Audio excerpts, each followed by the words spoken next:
மைசூர் மாநில அரசுல இடஒதுக்கீடு 68% அமல்படுத்திட்டு இருக்காங்க. ஸோ இந்த வழக்கை அடிப்படையாக வைத்து உச்சநீதிமன்றம் இடஒதுக்கீடுல நியாயமான வரம்பு அப்படிங்கிற கருத்தை சேர்க்கிறாங்க.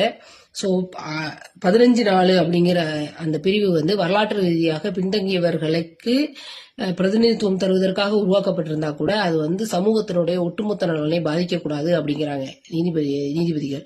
ஸோ அந்த அடிப்படையில அவங்க நியாயமான வரம்பு அப்படிங்கிற ஒரு விஷயத்த சேர்க்கிறாங்க. அந்த நியாயமான வரம்பு அப்படிங்கிறது எதனால அப்படின்னா, அந்த விண்ணப்பதாரர்கள்ல தகுதியான விண்ணப்பதாரர்கள் புறக்கணிக்கப்படக்கூடாது அப்படிங்கிறதையும் அவங்க முன்வைக்கிறாங்க.